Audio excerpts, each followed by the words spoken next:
जैसे यहाँ पे याकूब क्या है, एक मन्नत को मांग रहा है, इसके पास कुछ नहीं है। मेरे प्रिय मेरे भाई बहन, एक चीज को मैं बताना चाहता हूँ, परमेश्वर जो है उन लोगों से लेना चाहता है जिनके पास कुछ नहीं है। सुनिए मेरी बात का, कई लोग सोचते हैं मेरे पास तो कुछ नहीं है, परमेश्वर के देने के लिए मैं क्या दूं? अब जब मेरे पास बहुत कुछ होगा तभी मैं परमेश्वर के लिए दूंगा। लेकिन अपनी सोच को बदलिए। यहाँ याकूब जो है उसके पास कुछ नहीं, क्या मांग रहा? मन्नत। और परमेश्वर उन्हीं लोगों से मांगेगा जिनके पास नहीं है, परमेश्वर उन्हीं लोगों से लेगा जिनके पास नहीं है। ये लोग सोच रहे ये कैसा है, ये लोग सोच रहे ना, अब भाई जिसके पास नहीं है उससे कैसे परमेश्वर लेगा? जिसके पास होगा उसी के पास तो उसी से तो परमेश्वर मांगेगा। नो, इसको आप समझिए, जिनके पास नहीं है उनसे परमेश्वर लेगा। क्यों? क्योंकि आप गवाही के साथ आने पाओ यीशु मसीह के नाम में। आमीन। जिनके पास बहुत कुछ है वो नहीं दे पाते, जिनके पास कुछ नहीं है वो बहुत कुछ देते हैं, और जो जीवन में गवाही होती है। मेरी बात को ध्यान से सुनिएगा। अगर देखा जाता है, अगर सारपत नगर की जो एक विधवा थी और अकाल का टाइम था, भूखमरी थी, चारों तरफ लोग मर रहे थे भूखे, और एलिया नामक एक प्रभु का दास भविष्यवक्ता था और सारपत नगर को गया, और एक विधवा स्त्री क्या कर रही, लकड़ी बीन रही है जंगल में। एलिया ने कहा तो मेरे लिए थोड़ा पानी लेकर आ, और जब पानी लेने के लिए जा रही तो उसने कहा रुको, थोड़ा सा रोटी भी बनाकर मेरे लिए आ।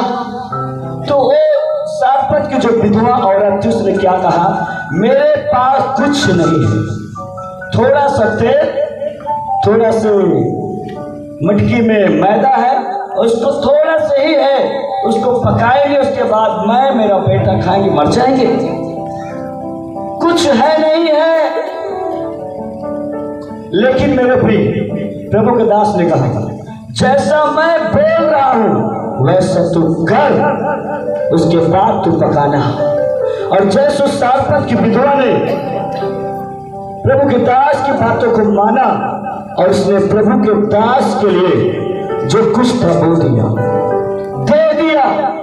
और वचन में लिखा है कि जब तक अकाल था तब तक उस विधवा के घर का न तो मैदा न तो तेल समाप्त हुआ, बहुत दिन तक खाते रहे। आमीन, हालेलुया, हालेलुया। ये चमत्कार परमेश्वर करना चाहता है। जिनके पास नहीं है उन्हीं से परमेश्वर लेना चाहता है, उन्हीं से जो है वो मांगना चाहता है कि क्या ये थोड़े में विश्वास योग्य है? क्या ये अगर मुझे देता है तब इसके जीवन की परिस्थितियों को मैं बदलूंगा। आमीन। और आज बहुत सारे लोग गवाही के साथ आते हैं, मेरे पास कुछ नहीं, तो जो कुछ था मैं पूरे मन से मैं परमेश्वर के लिए अर्पण किया, और उसके बदले में आने वाला टाइम में कई गुना परमेश्वर मुझे आशीष दिया। ऐसे गवाही सुनते हो नहीं सुनते हो मेरे प्रिय मेरे भाई बहन? देने में वो सामर्थ है, जब एक व्यक्ति परमेश्वर के राज्य के लिए देता है वो कई गुना काटने पाता है यीशु मसीह के नाम में। आमीन। और यहाँ पे उसने क्या किया, 10 बार मजदूरी को क्या किया, बदल दिया। लेकिन परमेश्वर उसके साथ में रहा, और जब उसका भेड़ बकरी बढ़ता था तो वो भी अपने वायदे के प्रति पक्का था। उसने जो मन्नत को मानी थी, अपने भेड़ और बकरियों का दशमांश भूला नहीं था, उसको निकालता रहा परमेश्वर के राज्य के लिए, उसको अर्पण करने के लिए।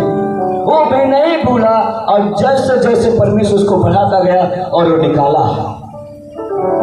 और बाइबल में लिखा कि जब याकूब गया था तो खाली हाथ गया था, इसके पास कुछ नहीं था, खाली हाथ गया था।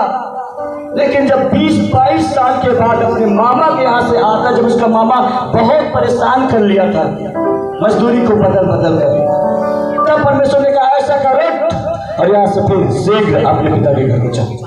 और जब वो अपने मामा के यहाँ से आता है, बाइबल में लिखा होगा। वो तो गया था, सर्च करो, तो गया तो खाली हाथ, लेकिन कई गुना परमेश्वर उसको आशीषित करके लौटाया। आमीन। ये एक मन्नत मानने की ये आशीष है मेरे प्रिय मेरे भाई बहन। हमें लगता है कि हमारे पास कुछ नहीं, हम कुछ नहीं कर पाएंगे।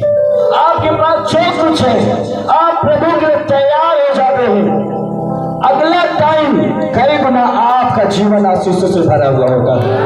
रिसीव करो यीशु मसीह की। और वो जब लौटा, कई गुना आशीष, उसकी पत्नी, उसके बच्चे, उसके सेवक बहुत बढ़ चुका था। वो धनाढ्य व्यक्ति बन चुका था। कारण क्या था? मन्नत मानी और प्रभु के नियम को उसने नहीं भूला। ये मन्नत मांग कर गया और काम करना चालू कर दिया, मजदूरी करना चालू किया और परमेश्वर उसको बढ़ाया।